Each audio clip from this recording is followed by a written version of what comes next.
Today on Real Shit, we're going to be talking about some different things than we did yesterday. Yesterday was more of like an intro. We were kind of like, I was introducing myself to the audience, people that aren't familiar or used to seeing me in that light. I do a lot of, in my prior, realm of hunting, I did a lot of posting on Facebook, etc. And people are always like, man, you should write a book, man. You know what I mean? Got all these quotes and all this crap. But I think I want to go a little bit beyond that and understand that, in technology, we're hitting a new curve, you know what I'm saying? Where we're like, I love books. I read books. I have books up here, you know what I mean? Like, I actually read them, you know what I'm saying? But we're reaching a point now, people want more of that AV feel, you know what I'm saying? And I'm going to emphasize more on the V side with this, you know what I'm saying? And really push the video. So, yesterday was like a real, smooth, how you doing? This is the kind of shit we're going to be talking about, real high level stuff. But at the same time, I told you yesterday we're going to have this, this scale, this sliding scale. Sometimes we're going to bring it down a notch and just get real, down to earth with everyone. So if you don't know me, my name is Lonelle Walker. I am the president of Still Ill Productions. You can check me out at I Am Still Ill or at Still Ill Radio. Also, you can check us out at stillillproductions.com and stillillradio.com. We're spending a lot of regional and nationwide music. I like to say worldwide. We're mixing it up a little bit. We want to start it with the home base. You can check us out there if you want a little bit more information in our background. But I like to talk about some of the artists that we bring through, you know what I mean? And it's going to be a different feel, we're always going to have a different thing going on, a different vibe, some versatility. And I just want to start like out the gate with one of the most versatile artists that I've met in a while, you know what I mean? Just because he has no apprehension. He's not afraid to step out into the world and showcase who he is 100%, you know what I mean? There's no persona. A lot of times I talk about the mirror and the reflection, and people tend to think that automatically when you're looking at a mirror, you're getting a true reflection of self. Well, you're not really getting a true reflection of self if you're wearing makeup. You know what I'm saying? So this young man, Jason Johnson's in the building, man. He stripped himself of all the makeup, and we're here to talk about. What up? How's it going, guys? We're going to talk about some artistry, man. We're going to talk about some cool topics today. You know what I'm saying? You want to check my man Jay Johnson out? Yo, give me your social media. Yeah, you can check me out at Jay Johnson Doing It. That's doing with no G at the end. So Jay Johnson Doing It on Facebook, on Instagram, Twitter. Check me out. I'm lit. Yeah, fuck Rockstar, y'all ain't getting no free promo. I put that shit in a Brawler's cup, you feel me? Right. Shout out to Brawlers Inc. Clothing, sponsor, you know what I'm saying? Brawler's been holding us down for a long time. Anybody else who wants to sponsor, send in any products or anything you want to add up here, it's no problem, you know what I'm saying? I like free shit. I'm kind of like a different kind of person. I know a lot of people say that, but then they end up socially in groups of people that are just like them, so I can't understand how you can be a different kind of person amongst a flock of birds or whatever. For me, when I created this pride and when I start working with people, I try to bring people in from different backgrounds, different ideas, different concepts, different everything, you know what I mean? And these guys are actually like the two different polar opposites of myself, but at the same time, we have a common core, which is what we talked about yesterday, is when we talk about our humanity. And I just want to intro my man Darnel Staley's in the building, young producer extraordinaire. Hey, how's it going, audience? I go by the name of D. Staley if you don't know. Yeah, let's kick it off. We want to start on the topic of ethics, all right? And what I want to talk about with ethics, right, is that a lot of people, so when I came into this game, what I realized is that I came from a business side working at Berklee College of Music for 3 years as the senior manager, you know what I'm saying, the senior operations manager. Basically, I was hiring and firing straight out of high school. And it was weird because I had that responsibility. I was a kid from the hood. But in that, I learned all these new ethics, you know what I mean? Like, I learned, like, all of this shit about business that school didn't really teach you. I think it's interesting that high school doesn't have a class on ethics. Exactly. You know what I mean? Like, it's kind of weird that they wouldn't have that when you need that automatically when you get into business. You know what I'm saying? Exactly. Any business, even if you're working for someone. But anyway, that's neither here nor there. So in that time, I learned all these ethics. So when I started the music, I started out pushing my music, but I was pushing it with the real business ethic to it. And when I was out here, I didn't realize that hip-hop, mainly across the scene, I thought maybe it was just a Boston thing for a while. Yeah. But then I started to realize across the scene that hip-hop isn't a place where this shit is the Wild West. You know what I'm saying? It's like, it's serious. This shit is crazy. You know what I'm saying? Like, they don't give a fuck, bro. Like, there's no rules out here. You know what I'm saying? You can book somebody for a show, sign a contract, say, I'm paying you that much. These motherfuckers will show up the night of the show demanding more money, nigga. Like, this shit is the Wild West. And you know what's funny too? Like, you fucking shady ass fucking artists. Let me tell y'all something about you shady asses, alright? Because we gonna turn up a little bit today, alright? You shady motherfuckers, let me tell you something about you, alright? You gotta get some fucking ethics in your life. That's why certain artists are way the fuck up here, because they're ethical when they do their business. So every time they go back to meet that person again and do more business, it's a piece of cake. But you unethical motherfuckers like to burn a bridge one time. You know what I'm saying? So I see this a lot in the game. You know what I'm saying? Like, you'll book somebody, they'll show up, they'll be outside demanding more money. You got to come up with this money on the spot. Then you got to get them in there. I mean, I've filmed hundreds of shows, so I've seen it multitudes of times. You know what I mean? So one thing I did realize too is that in that lack of ethic, a lot of that gets hidden behind their. It's like being overly confident. You know what I'm saying? It's like what I talk about with a lot of artists is like, you know, a lot of artists need humility. You know what I'm saying? Like, I don't understand what it is with artists and about them not having humility, but they need to like find a way to have a little bit more humility and really like no matter where you are, you know, my favorite artists are the ones that no matter how high up above they are, even if they know what their status is, they will be modest enough to come down and talk to you on an earth-to-earth level. You know what I'm saying? Like, not humble, because you don't got to be humble for me if you Jay, you know what I'm saying? But at least if you could be modest enough to show me that we're having some real human interaction. You know, you got a lot of these dudes that are C-level people, man. Oh, no. I'm talking fucking, I don't even want, these niggas ain't even the alphabet. You know when the alphabet end and they start to get 0, 1, 2, that's some of these niggas. It be them niggas. You know, your local rapper be the most gas motherfucker. You know what I'm saying? Like the nigga that's still stuck in his zip code. Be super gassed. I don't know what the fuck that is. I meet some of the biggest names. You know, I met some big names over this time, and it's funny to me because these guys, they're work ethic. The difference between them, the people that I see on the road, and the people that I see just in the studio is 100% work ethic. You know what I'm saying? And I wonder what you think about work ethic. You know, as being a young man, you know what I'm saying? Like, I think that you have a decent work ethic, but I'm always talking to you about how you can always push yourself to be better. What do you feel about work ethic? I just feel like you have to, like when you're in that realm of ethics and just being able to like apply yourself and just add more to everything that's going on around you, not only that, but actually being diverse and learning more about like what ethics actually is, who you're working for, like basically just dive into it, you know, and just be able to take from that and just add it to the process as you're continuing to grow or even fostering your talent or skill. See, but I want to get even deeper than that, you know what I'm saying? Because it's like, that's a great general way of trying to like mask the fact that you're still learning the ethics. Mm-hmm. But you need to like, when somebody asks you something about something, you know, like somebody's asking you about ethics, you need to be so definitive in your answer that you're making it very clear that you want to give the nuances of ethics in your answer, you know what I'm saying? Yeah. So for me, right, if you're going to ask me about my ethics, right, I can sit here and give you the general answer of putting it into my character and making sure that I handle this and that when it comes forth. But I can also do a better thing by giving you good examples. You understand what I'm saying? Like a good example of you being able to tell me about your ethic is the process to you making a beat.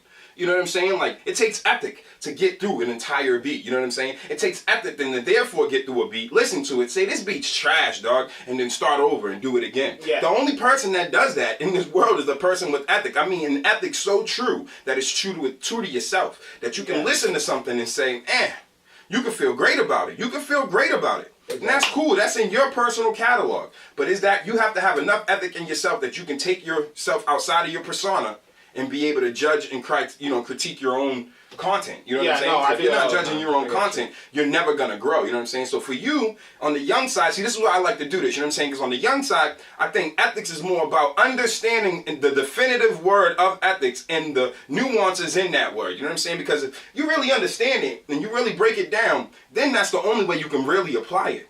Yeah. You can't really apply something that you don't truly know deeply enough. It's you like know what when I'm saying? people try to define a word with the word itself. It's like you can't do that. It doesn't, it doesn't transfer. Yeah, and the thing is like I tell them this all the time because what happens with the younger guys, right, is that, and this is why I tell you guys, I tell him this all the time. When he first came around me, he had this thing with this Mr. Me Too thing where he was like mimicking everything that he saw of me. And I understood because I've been there. I was a hood nigga, you know what I'm saying? I'm on the corner because somebody else was on the corner, and that's what it was in our environment. So when he came around me and he stepped into this environment, he started mimicking me a little bit. But I said, see, a lot of people would like that, but again, I like to bring people around me that are going to be different. So sure, you could pick up some of my strengths, and one of the strengths would be is knowing the definitive nature and the nuances of a word so you can apply it, but apply it in your twist. You know what I'm saying? That's what makes you you. You know what I'm saying? Yeah. But that takes a certain amount of ethic in yourself. So how do you maintain that balance with your regular life? With me to maintain it, it's never forgetting where you come from. I think your foundation builds your ethic. I think if, for example, the best fighter, if they didn't grow up in the hood, getting robbed or running the block, they wouldn't know how to fight that good. When the odds are stacked against you, I think that forms your ethic. I've always been told what I couldn't do or that I'd never be this, never be that. But when you don't let that get to you and you find your way to, like he said, find your way to make it your own. I'm not out here trying to be anything other than myself. And I think by doing that, by having those actions in my life and with my artistry, that builds my ethic. I am my ethic is me, because I use that foundation of where I came from and get stuck with it. It's interesting you say that, because that's how I feel. I feel like you do become your ethics, and you know what I'm saying? Like when you have lines in the sand, I don't understand this time where people don't have lines in the sand anymore. Like people don't, people, and those people who don't stand for anything, they fall for everything. You see what I'm saying? Like they really do fall for everything. You know what I mean? It's the same people who want to argue like, scientific things with me, but don't do any study of their own. They'll regurgitate and show me a YouTube video versus me showing them like, no, I was on a plane. Here goes my video. You see the curve right there. There's the flat. The planet's not flat. And some people would say, why would you argue with those people? Leave those people alone. Because that kind of ignorance, that level of ignorance in this day and age is dangerous. It's contagious, but it's extreme. It's dangerous because it's contagious. Exactly. Someone is going to go out there and think they're right about something they're not right about. Like everybody wants to go viral, but seems to forget about the definition of the word viral. You get what I'm saying? Like every virus is not good, bro. You know what I'm saying? Like Ebola is not good, right? No, so you know what I'm saying? Going viral for everything is not good. You know what I mean? I want to talk about, because we're all people chasing our dreams, you know what I'm saying? Yeah. And I'm the type of person where, because I don't allow other people to gauge where I'm at in my dream and on my personal journey, I've been able to exceed what I even thought was possible for myself at this point within these 6 years.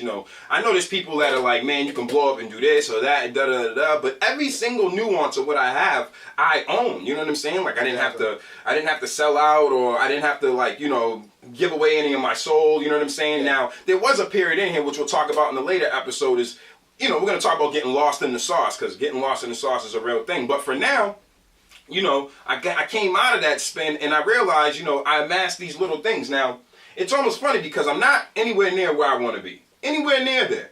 But I have the clarity now, after working my way through the storm, to get there. You know what I'm saying? And I can actually see, I always try to tell people, when you're looking for a dream, can you see the full picture? You know what I'm saying? It's like if you're going to draw a picture, right? Got it. You have to see the details in your head to be able to, okay, this curve goes here, da-da-da-da-da-da. Well, if your dream is an image of your future, you should be able to see the fine nuances. You know what I'm saying? Like, you have to imagine it so deeply, the details so deeply of how you get what you're eating for breakfast. You know what I'm saying? Like, I sit back and I think about being on white sand beaches with my wife and my daughter coming, and my wife sipping a mimosa while my baby's like, come on, daddy, let's parasail or some shit. You know what I'm saying? Like, we lose that as children, but the people that we look up to, the shit that we love and enjoy was someone's imagination as an adult. Someone who kept that intact. The person who created a cell phone and then creates different versions of that phone, the person who creates your jacket then creates different versions of that jacket. Everything that we have is from someone's imagination and them seeing it deep enough to bring it to reality. Which came from their ethic. Would come from their ethic, right? So one thing that I like to talk about is like, what do you believe it takes to accomplish your dreams? You know what I'm saying? Like, what do you think it really takes? Because I personally think it takes a finite amount of vision to see every minute detail, so you can therefore project that reality into this realm. You know what I'm saying? Yeah. That's a little deeper than what we need to go. But, what do you guys personally feel like you need in order to accomplish your dreams? Me personally, I feel like it's a little bit of passion, but it's also like not forgetting, like you said, that vision. Because at the end of the day, when people have you beaten down and tell you you can't do something, or if someone hates on you, the only thing you have is that hope and that belief that you're going to make it through. And some people like to think belief alone with no action is good enough, and it's not. You have to have 50% of, actually, I would like to say 100 of each. Really. I know that's 200, but that's how extra I think you should be with it. Like, you really should put everything into believing in yourself and everything into working as hard as you can to make what you believe in happen. Because at the end of the day, it's all you got. If no one's there for you, your belief is. So that's just how I feel about I it. respect that. I also feel like vision is a big part of it, but I feel like willpower in the sense of just being able to do what you need to do and get everything done for your dream, also setting aside time of like you don't know what people face in a sense, and just like taking in like their processes of every day-to-day basis. And I feel like willpower is definitely something that should also be looked at, because you need will in order to keep going. You gotta, exactly. So let's talk talent versus passion, since you brought passion up, right? And what do you think is more important this day and age, talent or passion? A passion, definitely. Definitely passion. I'd say passion 100%, because at the end of the day, I know certain people are talented to do things right off the bat, but even the most talented has to learn. I feel like anyone can learn to be something that they want to be, or strive to learn about it and see what area they fit in. Some people aren't built for certain things, but I feel like you can learn talent. I feel like passion, that's something that someone really can't teach you. They can teach you how to find it for yourself, but they can't give it to you or like have it for you. Well, what about those people who are born naturally talented at a certain thing? I mean, there are people that are born naturally talented. You know what I mean? But at if they have no things. passion to pursue said talent, then what is it? Well, then can passion alone get you there? Yes, I feel like. Because if you're passionate and you don't have the talent, if you have the passion to learn it, then you have the talent. But if you have the talent and you have no passion at all, it's just going to be a talented person that's not doing anything with it. See, I agree, because I think we're underutilizing our ability to multitask. And, what we kind of do is damaging ourselves by not being able to understand that we can do more things at once. You know what I'm saying? We can be passionate and talented at the same time. You know what I'm saying? Exactly. Like, and that's the problem. Like, if we don't start looking, okay, it's like how I explain things to people, right? If somebody stabs you with a knife, right? They stabbed you one time, but it has one hole, right? Got it. All right, but our lives are really like getting stabbed by a fork. You see what I'm saying? Yeah. So, I stabbed you with one object, but it left 5 holes, bruh. You know what I'm saying? Yeah. So, I look at things just a little bit differently. You know what I'm saying? So, when I look at things, I attack things with that fork mentality. I pick the 4 prongs, the most important things that are going to damage me the most, or that are going to enhance me the most, because either it's going to damage me or it's my weapon and I'm going to use it. You know what I'm saying? So when I attack things, I attack things with a 4-prong mentality. You know what I'm saying? So I think of the most, if it's something that's going to attack me, the 4 most damaging things that could come. Yeah. So when I'm risk assessing what I'm going to do for business in my next move, right? Yeah. I think about the top 4 things that could go wrong first off. You know what I'm saying? Right. If it's a successful endeavor and we're moving forward in something, then the first thing I think about is the top 4 things that will move me towards that endeavor. You know what I'm saying? Yeah. It's like when I started this I don't know what it's gonna be. It could be a podcast, could just be, a vlog, could be a blog. I don't know what we're gonna let this grow. You know what I'm saying? That's how seeds work. We're gonna water it and let it grow. But this wouldn't go anywhere if I don't have a little bit of talent mixed with a little bit of passion. If I don't bring a little bit of talent and passion on the show, you know what I'm saying?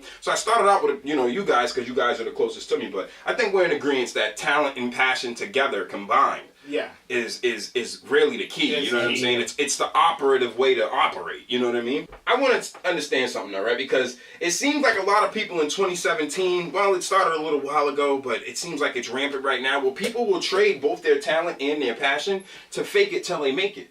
Now, I don't know how you guys feel about this, because, I get like a lot of split arguments on this. You know what I'm saying? Like, I get there's a huge portion of people that believe faking it till you make it is the way to go. You know what I'm saying? And I'm trying to tell them that faking it till you make it has you living a life above your means when you get a little bit of extra, so you're never growing any real assets and you're blowing it all and you're never able to accumulate, whereas the come up story of somebody who's starting from the bottom wasn't doing this, you know what I'm saying? And now they're here. And then they get there, you know what I'm saying? Yeah. You know what I'm saying? Is more relevant, is more substantive as a story, but it seems in this popcorn era of music that you can fake it till you make it easily, and is fake it till you make it outweighing the people who aren't, the people that are keeping it real? I think people like to take and pick and choose from things. Like when I was growing up, we was told fake it till you make it. Mm-hmm. But that was more or less like, if I'm playing football and I get hurt during a play, don't walk off the field. Work your way through it. Mm-hmm. People like to take that and use it for this clout thing of just having money and everything like that. I feel like if you're a true person, artist, or you have that it factor, you don't really need to fake. Like I said, I'm out here, I ain't made it yet, but I'm working on 3 albums, you know what I'm saying? I'm not out here faking nothing, and I feel like in my own little right, I'm successful. And that has nothing to do with me flashing a bunch of money, because I ain't got it. It's just me just doing my thing and telling my story and being real. And to answer your question about outweighing, yeah, I think fakers are totally outweighing the real people right now. But I think that's why the people that are chosen to make it into that spotlight is just a handful. Because they're taking out of all them fakers and saying, you're real, you're real, you're real, I got you. And the rest, I'm going to leave you where you are. And I feel like that's why, yeah, it's definitely outweighing all. Well, especially in your generation, Darnell, you got such young. It seems like to be a thing that's in the culture, and I'm sorry to the young people, because I think that a generation of our people taught you this. You know what I'm saying? Mm-hmm. And we kind of promoted the wrong things. You know what I mean? And then it beget this activity. But I feel like in your generation, you know, excluding yourself, you know what I'm saying? Because you're a very modest young man, but. It must be, I know, it's not even a must be. I know it's hard for you to make meaningful relationships with your friends in your generation, because it seems like everybody wants to fake it till they make it. Musically, it affects me because the way that I write is so, like, conveying to who I am and the characteristics about me, that it's like we have to draw the line whether it's too much personally from, like, a personal perspective. Whereas, say you have a mumble rapper just rapping about nonsense or nonsensical things that don't make sense, so there's not that much of a story behind it. So it's like, how much is too less, or... That's an interesting dynamic that you just brought up. How much is too much? Because sometimes you'll have them cry about Drake being too emotional on his records, yeah, and going too deep into his life. Exactly. But then you got these Pop-Tarts that are just rapping about nothing at all, and people seem to be accepting that. So what is the fine line? Do people... Let's say this, because I don't believe they do. Do you think people really, really know what they want, or do they take what you give? I feel like they take what they give, honestly.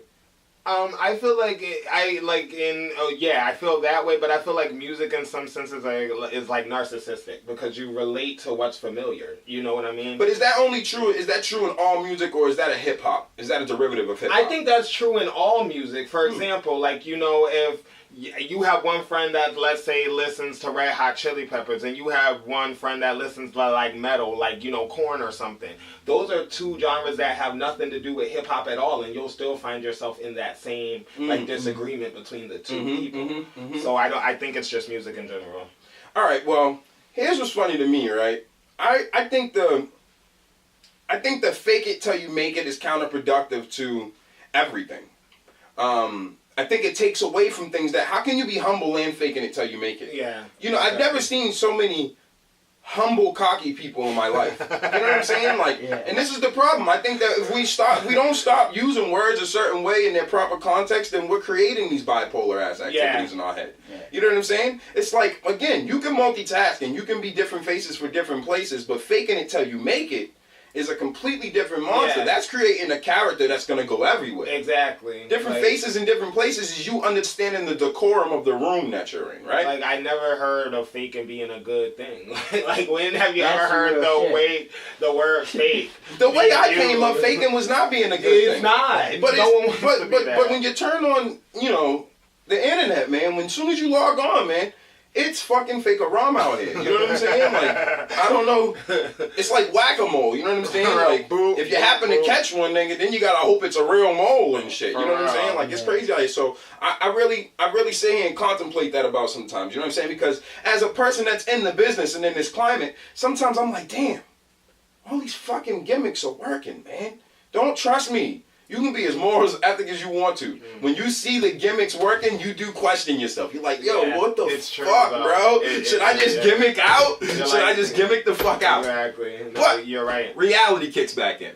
You see, what happens with a lot of these people is that they're already soulless anyway, already got conflicts and shit going on in their lives, and they might come from or if they do got family in their lives, they might come from a family that ain't cut from that cloth anyway of having morals or a concept. You know what I'm saying? Mm-hmm. I had to teach myself these things. These things weren't instilled into me as a child coming up. You know what I'm saying? So in this perspective, every time I think about, let me just fucking run with this gimmick, right? I try to think about my family. I try to think about my kids. I'm definitely thinking beyond my lifespan. Do I want my this is the internet. Do I want my great grandkids to be able to fucking YouTube me times YouTube platinum me? There's probably YouTube platinum or some shit by now, you know what I'm saying? Me Too. It'll probably Me Too by then or some shit, right? Exactly. And fucking look me up doing some coonery. Like, do I really want that happening? Exactly. You know what I'm saying?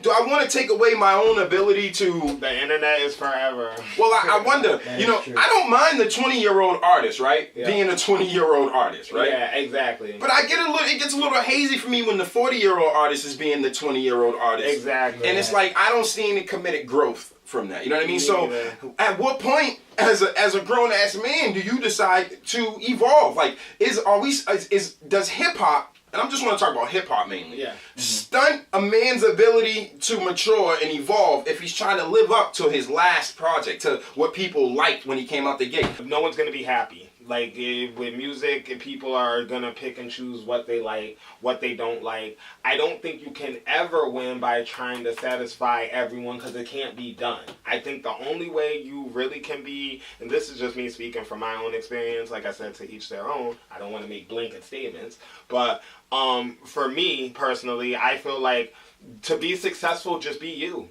If you have a story to tell, tell it. If someone feels like you're whining too much, then you know what? That's just your problem. Because for every person that feels like way, there's going to be other people that don't. And so you can never be successful by trying to please everyone. I think at the end of the day, if you want to be successful, just please yourself. Now, from your perspective, for your core fan base, is it hard to let them know aspects of your personal life because of your orientation? Well, first of all, let's just get it on the table first. Oh, we don't give a shit, just so you know. That's why it was said like that. We don't give a shit. But I don't, like I said, I'm bisexual, so that's what he means by my orientation. And for the reason I'm putting that out there is because for me as an artist, it's really, really hard. Not everyone knows that. You will today. Like I said, I keep it 100.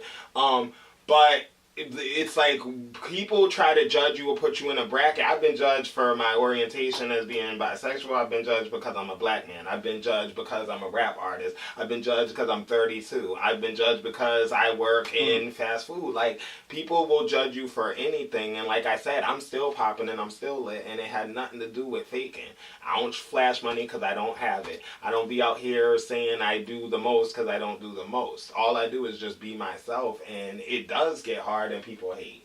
But I feel like if you're talking about me, I'm winning. Like I said before. Now, do you feel like your music is judged differently?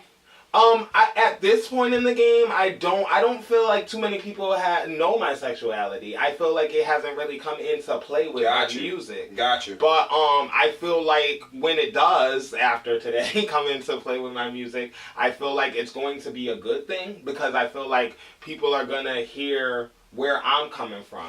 And no matter what you've been through, trust me, there's a Jay Johnson song for that. There's a Jay Johnson genre for that. And I've probably been through it. Don't matter. The only reason I ask these questions is because this is unique for me. You know, this is another one of my friendships that I built. And it was unique for me because I remember recording Jay back maybe a year ago. You know what I'm saying? It was like our second session maybe. And he told me, you know what I mean? And it was like, it wasn't a shock to me, you know what I'm saying? Because I kind of gathered, you know what I'm saying?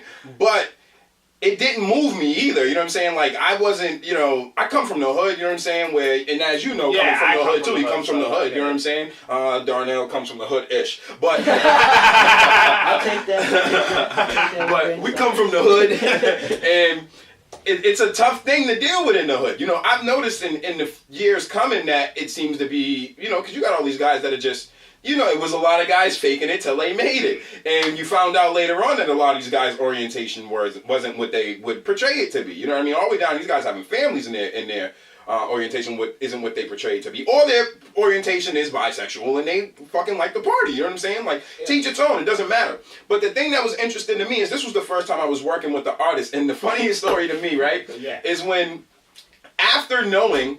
It was tough because we wrote FaceTime. Yeah. FaceTime was the song. Yeah. And it was crazy because it was like, all right, I'm going to write this song, right? Mm-hmm. But it was so hilarious. I was like, yo, I have to target what I'm talking about. You know what I'm saying? Because as an artist, it made me think, okay, I am secure in who I am and what I represent, and et cetera, but if I don't target what I am, the troll world, the idiot world, would associate guilty by association that my orientation is different. Exactly. You get what I'm saying? No, so it was, it's just, I only bring it up because it was one of the funniest moments to me. And in that moment, you know what I surmised? I don't give a fuck. So you did your orientation how you wanted to do it. I did FaceTime how I wanted to do it. And now we move forward and we do songs. And you don't even, it's just, yo, love songs is a love song is a love song is a love song. You know what I'm saying? Like, I'm not, I don't, me and Jay are friends, you know what I'm saying? And we sit here and we debate about this kind of stuff all the time. And it's hilarious to me because I don't, just because, and Jay will be the first one to tell you, and it's the same vice versa, just because I don't agree with everything in a lifestyle, not just gay lifestyle, biker lifestyle, any lifestyle, hip-hop lifestyle, just because I don't agree with everything of that doesn't make me a hater of the, you know, it doesn't make me want you to not be here or anything to happen to you or anything like that, you know what I'm saying? So, it's like I said before, not everyone can agree, you know, things are different for one person to another. But at the end of the day, it's just a respect level. No one's saying you got to get on board with what someone does or doesn't do. As long as you're not hurting another person and you're not disrespecting another person, then there shouldn't be a reason that we can all get along. Yeah, absolutely. And I'm speaking as like someone in that bracket and someone racially that's been around all sorts of That's why I think it was very important to have this conversation, you know, and have this platform, you know, bring you in to have these conversations, because I thought it was just such a unique dynamic from what people are typically you know me, I ain't scared of It's an important, it's not just music, it's an important social issue. Yeah. Because one thing I realize is that if we keep putting people in a place where they can't freely talk about who they are, then they can't help the next person get through what they're going through. Exactly. You know what I'm saying? And it's interesting to me because as time has gone on, we talk about talent versus passion. We're working on the talent. He has plenty of passion. You know, I'm a very honest person. And as we've gone on, the guy can write songs. You know, he's a hell of a songwriter. He's a hell of a person, a hell of a human being.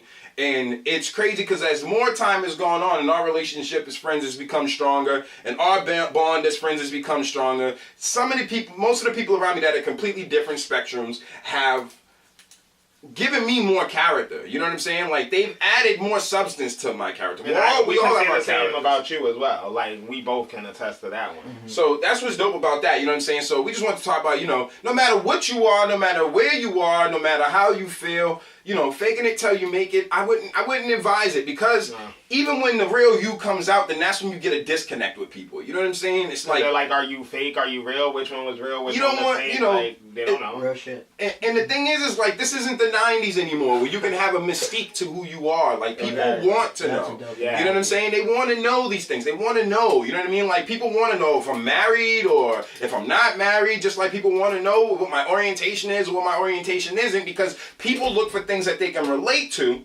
in order to latch on to. People are messy. They just want to know what your business is. That too. Like motherfuckers be messy, okay?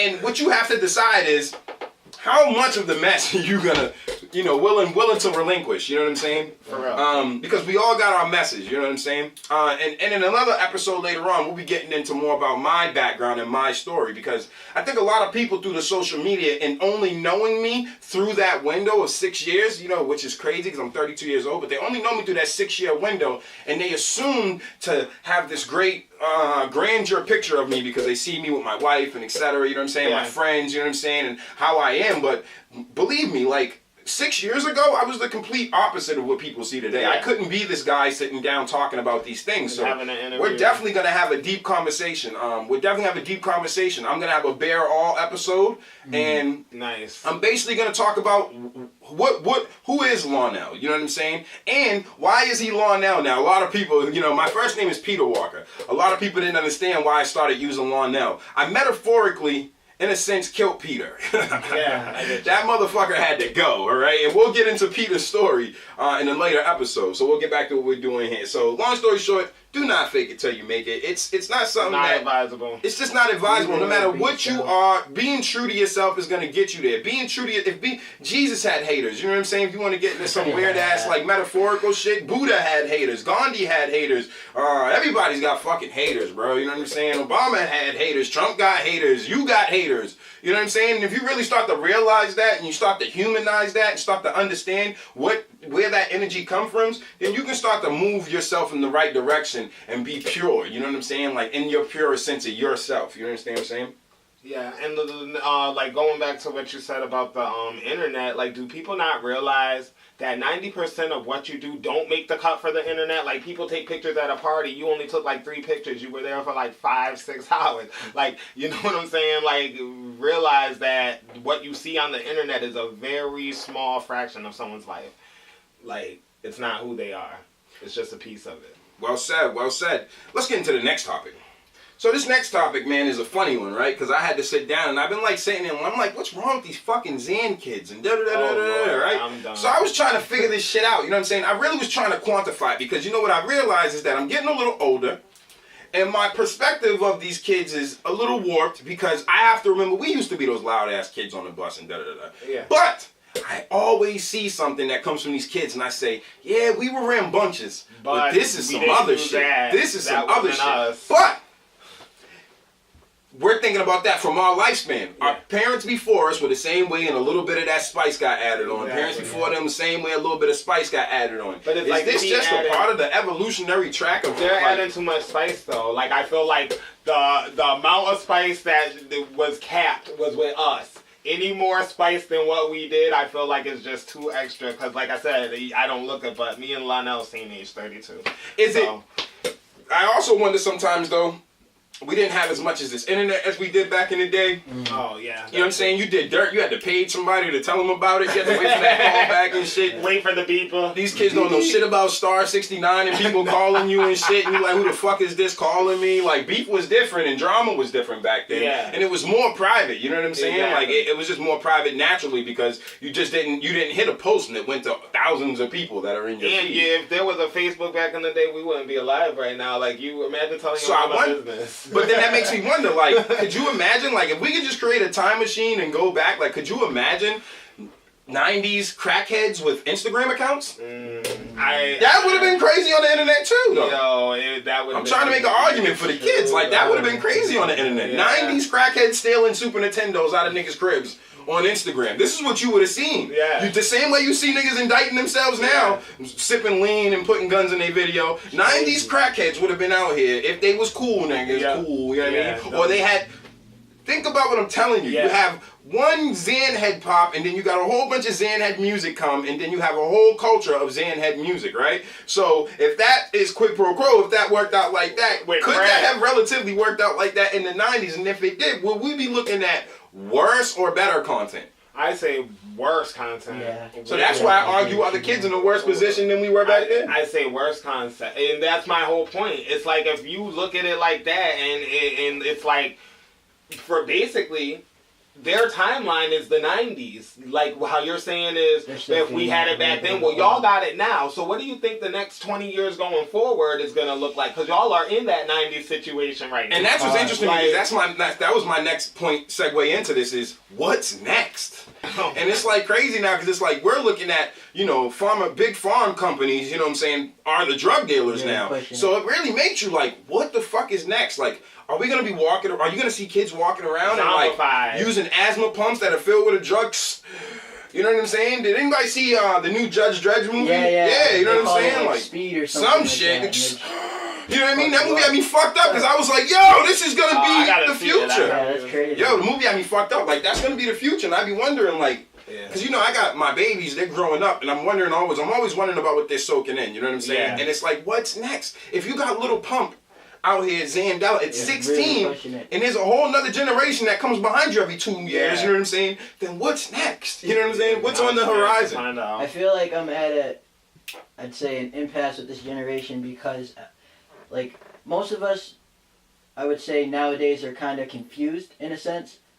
And I'm not just saying that just for, like, hip-hop in general, but I'm just saying that for, like, all aspects in a sense.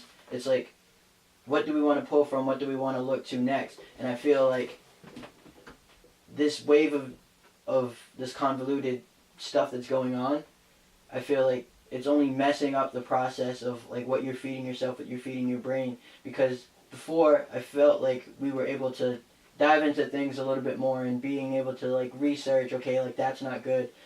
This is bad for you. That'll mess up your liver. Don't drink too much. Yeah. But now it's just like Party Central, Xan up, Zombie Modify. It's just like when someone drop dead, we'll realize what we shouldn't do. Exactly. It's like it's so crazy, you know. It's like it's crazy to like actually see how being the addict is normalized now. You know what I'm saying? Like that's the thing that gets it's me like a little knows now. crazy. But then they'll say to you the same thing. They'll say, yeah, but then you had all the rappers back in the '90s smoking weed in their videos and shit. And I'm like, touche, man. Touche. It's just the drug of their generation, man. It's kind of weird. You know what I'm saying? Or they still, or you still got plenty of alcohol companies sponsoring all of this shit, and alcohol's killing more people than anything right now. You know what I mean? Because if you think about it, think how many people did you know personally in your life, and I can say this too, that don't smoke cigarettes, drink or smoke weed. Like I don't know nobody really. I mean, maybe my sister. She's a Sunday school teacher. The funniest thing is the only person I can name is my sister. You know, there's a lot of people in the world that do it. It's more than common than not. The funniest thing is the only person I can name. There's a couple people I couldn't name. Well, the main person I can name, my wife. Yeah. My wife doesn't smoke. She doesn't drink. I mean, like, I'm talking super seldom, like Thanksgiving, she'll have some egg. I mean, Christmas, she'll have eggnog, or Thanksgiving, she'll have some wine with the family. But she doesn't smoke. She doesn't drink. She doesn't party or shit like that. Yeah. And I always like, was shocked by this because I smoke, and when she met me, I was the party animal. You know what I'm saying? So I couldn't understand it. Now I'm gonna tell you what's funny about that is that culture begets itself. It's like how I talk to them sometimes, like, yo, you can smoke, but don't make smoking one of the relatable things that has to be into a person you pick. Yeah. Because the last thing I want to see is, I hate seeing young people that say they're in love, but they're arguing about a dub sack of some weed. Like, are you fucking serious? Yo, that's why I don't. Like, are you fucking serious? I've seen it. Like, that's worst nightmare type shit. Like, you know what I'm saying? Over. Yeah, like fight over like a relationship. I ain't got no cigarettes. You smoked the last cigarette. Like, nah. It's like, you better go find me a I just pack. smoked the last cigarette. I don't even smoke cigarettes. I'm like, oh Lord. So in all of this, in talking about this, right? Because even though we're talking about all this imagery that we've seen in hip hop, there seems to be no checks and balances on what like. It seems that when you say the word corporate, you're able to remove the balance of good or evil. Like as soon as someone says it makes money, it doesn't. It seems like that almost is coming into a culture where that negates it being good or bad publicity. Exactly. That negates it being as long as it makes a check, and that just it feels counterintuitive to what is good for us. You understand what I'm saying? Like there's only, I mean, I'm not talking about, you know, some of us that are woken up to understand this, you know what I'm saying? But I'm talking about the general, you go on Instagram and it's, you know, because even I'm guilty of it, you know what I mean? We all have a bit, see, that's another thing. We can't internalize words so deeply that you become that word. We all have an aspect of cockiness, narcissism, envy, jealousy. We all have aspects of this. What I explain to them is that I treat things on a scale, right? So when something happens, I have X amount of ways I can feel about it. Yeah. Before I let my body or my mind react to one impulsively, I'll stop and I'll say, I can be mad, and this could be that reaction. I can be sad, and this can be that reaction. I can be proud, and this is that reaction. I can be, you know, but I pick and choose. I stop, give myself a second. Like, I'll give you an example. If I don't know, I say that, but if you punch me in the face split second, I ain't fucking going through the options of punching your ass back. But let me give you something more simplistic. Like, if you fired me from a job, right? Yeah. This is a job, you know what I'm saying? Yeah. Like, there was no fucking, like, you're gonna keep me forever. Like this, I don't know why people have that expectation when they go into a job. Yeah. Nothing is guaranteed in the workforce, right? So you go into a job and then they fire you. Well, you can blow your fucking gasket at McDonald's or fucking Burger King or fucking still ill if I let you go. You can blow your gasket, absolutely, right? But that's counterintuitive and counterproductive to what you're doing in the future and once that's out there in the universe. Yeah. You know what I'm saying? So it's like you have to run through those options. You understand what I'm saying? I see this day and age, like, I wonder, do these kids even take work serious enough. You know what I'm saying? Like, I understand, like, I don't disrespect any job, any 9 to 5 whatsoever, as long as you're taking that job and you're committing yourself to a dream. But when you're dealing with those jobs, they're not caring about you morally. They're not caring about you physically. They're not caring about you being healthy. They're just caring about you filling a slot, and the same as in music. They're just caring about you meeting a demand. Do we as the people need to start holding corporations morally responsible for things? Like, or, because I feel like there's no balance. There's not enough balance in the scale. Like, we'll just keep, no disrespect to the Cardi B. You know what I'm saying? Like, the Cardi B is going to exist because it's an aspect of the reality of life. It's one aspect, though. And if we champion only that aspect, champion is the word. Sure, there's plenty of shit you can go search for on YouTube and try to find some positive influence. There's plenty of positive shit out there. Yeah. But how much of it's being championed? I know what you mean. You know what I'm saying? Exactly. Dude, does corporate America or corporations globally in general, should they have a more responsibility to make sure that they're properly displaying aspects of black culture, white culture, all culture? I understand what you're saying. Yeah. Across the board. I think that, honestly, corporate is going to do what they can do to make money. I think we, the people, give them their responsibility. If you show them that these things aren't making money, they're not going to produce them in that way. If we show them, hey, you know what, this positive stuff is on it. Imagine if people listen to, like, a positive song as much as they listen to Bodak Yellow right now. Mm-hmm. They wouldn't, Bodak Yellow, they'd be like, what is that? And again, no disrespect, I love Cardi B, I'm a huge fan. But I'm just saying, like, that's what it is. If you, like, we the people hold them accountable. Yep. If we show them what makes money and what doesn't, we have the responsibility to do that. Well, that's why I talked about balance. Because there's this misconception that if you're woke, first of all, let's talk, I don't even want to talk about this woke shit. Because all you niggas that just woke up missed 400 years of shit, like, how the fuck you just went, stay woke. Nigga, we been woke. What the fuck are you, anyway, I'll digress. Let's go back, let's walk away. I'm gonna walk away from that one, because y'all, I just woke up ass motherfuckers is ridiculous, bro. That's what happened to be on them Xans, nigga, you asleep. Anyway, we're gonna get back to some real shit. So, when I think about this, right, and I think about the complexity of, because I think that people think entertainment is just entertainment, and they're not understanding that entertainment, no matter what it is a part of your mental and your subconscious diet. You know what I'm saying? And my whole thing about pushing this is like this idea that we need to have, no one needs to be perfect, because perfect is a construct that's made up by whoever. My wife is perfect to me. You know what I'm saying? Exactly. Like, but somebody else can see my wife and not think she's perfect to them. You know what I'm saying? Like, perfection is in the eye of the beholder. You know what I mean? Exactly. So with that being known, why is it that we can't find a way to have more balance so we can start to understand that it's okay to, I think it's weird because once I talk about some woke shit, then I have this ability to just want to share an ignorant ass Martin video or some shit. You know what I'm saying? Like, I don't think that people, I think people, when they hear certain people talk about the positives, they have this preachy connotation to it when it's like, bro, I'm not worried about you being Mother Teresa. You know what I'm saying? I'm just worried about you not shooting up the park today. Yeah, it's just a respect level. No one's saying you gotta be a saint and go out your way to be that angel type of person. Yeah. Or it's like when we go different places and I got, I want to bring certain people with me. I want to expose them to a different lifestyle, right? Mm-hmm. Each room has a decorum, okay? The same way if Doogie Howser walks into the hood, you're going to be like, what's up with them suspenders, bro? Yo, you need to meet them. Somebody gonna throw this nigga a hoodie or something, or rob him and kick him out the hood. But hopefully he would come in and then niggas would help him get his swag together to fit that decorum or whatever. Yeah. Or you can leave him alone and let him be, right? Yeah. But if his energy is not disrespecting the decorum, you can leave him alone. Yeah, right? Exactly. So a lot of the times with us street people, you know what I'm saying? Because let me get this straight for y'all too, man, because I like to get this shit straight. When I'm talking about hood shit, I'm also including broke ass white people, rednecks, you know what I'm saying? Like hood is not about race. Just hood globally, you know what I'm saying? Like I want y'all to understand that, you know what I'm saying? Just because there's 3 black men here talking about this is not just a black issue that we're talking about. These are not just black topics. We're talking about, listen, if you watch a World Star Fight video and close your fucking eyes,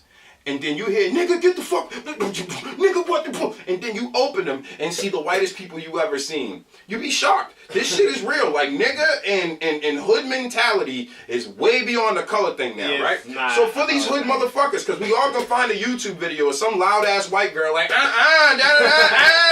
Catch me outside. Like, what don't any of these bitches or any of these fucking weirdos understand about the fact that there's a time and place, and when you step into someone else's establishment or when you step into someone else's office, they are the controllers of what their decorum of their domain shall be. If I'm a king of my kingdom, and then I have my own customs here, right?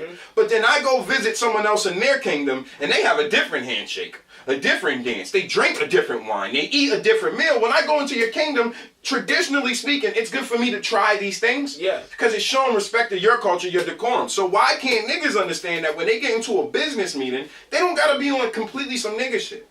Because they get the corporate and the starman, like how you said, fake it till you make it. That's that mentality. You're walking in like you're Jay-Z when nobody even knows you. Like, and they think that's faking it till you're making it in a corporate situation. Well, see, that's tough for me because not that I agree with it. I feel like certain people just don't have that understanding of like how to adjust from it. What are they going to take out of it?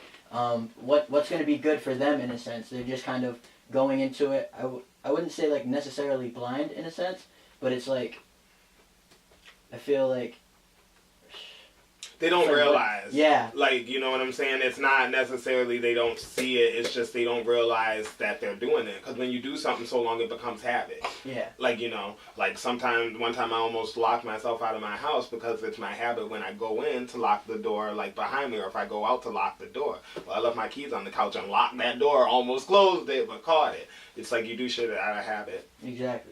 I understand that. I completely understand that, and I can tell people that personally, my habits didn't change until I drastically changed my environment. You got to think about it. But even before I could think about it, because my lifestyle was so crazy, I couldn't stop to think about it because it was too much shit going on. You understand what I'm saying? Like, we get so caught up into our busy lives, whether you're hustling on the corner or working a 9 to 5, that shit is busy. You understand what I'm saying? It's hard to keep up with all this shit that's going on. Stressful If you got every form of social media, I don't know how the fuck. I had to cut back because it was too much. You understand what I'm saying? It was too much for people that I really realized we may be connected here, but we're not connected here. Yeah. And that's what we need to start working on more, is be connected here. You know what I'm saying? Having real empathy for one another. Sure, I can post on your wall, oh, my condolences for whoever passed. Sure, I can say happy birthday. Sure, but it almost is more meaningful if I say, yo, bro, what you doing, man, for your birthday? Yeah, exactly. Yeah. Oh, you busy that night? Cool. Yo, whenever you're ready, man, just link up with me, man. We need to have a drink. And if that drink never happens, at least there was an actual personal touch to you reaching out to them. It's on them after that, but at least you reached out, you know what I'm saying, and made an effort, you know what I mean? So I feel like in this generation, conversation is something that's definitely kind of missed. I'd call it like a lost art in a sense, but I feel like if we find a way or even build like a template to remodernize it and bring it back, I feel like people would have more of like a chance to reconnect and have that connectedness. Do in your age group, in your demographic, do you notice that like, do you guys come together and talk about profound things a lot? Like, some of my friends do, and I literally had to cut some of my old friends out because it's like at a process where you're just like listening to certain things and you kind of imitate those things, and it's like for a person like me, it's like, you know, those things are bad, so you want to cut that part out of your life and focus on, okay, here's evolution, and this is like my chance to evolve, so I have to kind of adapt to the situation and say no to the negative aspects and find like a pool of people who are in that general mindset of where I want to go, in a sense of reforming like friendships and bonds. So I feel like from that aspect, just being able to like have these conversations, talk, or give a phone call, hey, how you doing? Can we set up a meeting, or like stuff like that. So I always wonder with people, like, you know, because we talk about this, right? And like, what happens is, right, is our brains work a certain way, right? And it's a chemical called dopamine that releases in our brain, right? And dopamine is released for anything that we do that's even remotely a little bit satisfying. Like smelling something you like smelling, you know what I'm saying? Releases dopamine in your brain. And what I realized, and this is why I took a step back from Facebook when people were trying to understand, because I want my dopamine hits to mean something. Yeah. You know what I'm saying? Like, if you just start, if ice cream is fucking ice cream, then you're just fucking throwing any kind of garbage into you when you can have an ice cream that's actually tastes good and it's healthy and da-da-da-da. You know what I'm saying? Yeah, so I kind of want my dopamine hit to mean something. So when I'm doing videos like this and people respond to stuff like this, that would mean more to me in my core of who I am than it does someone liking a video of me partying. You know what I'm saying? Like, I've kind of made the flip. I don't know if it was so many years of me being in the club and recording stuff and just seeing the real raw nature of this shit. Because, you know, like, people always see the end product of the videos. Yeah. The end product of the Miami weekend. Yeah. The end product of the All-Star weekend. Yeah, exactly. The end product of the SXW, you know, SXSW weekends and all that shit. But what they don't see is the in-between. And a lot of the in-between be shit that is just, it's Hell's Gates. You know what I'm saying? I'm not even a super religious person, but god damn if I opened the Bible right now, I'd be a little disturbed. You know what I'm saying? What's going on out here?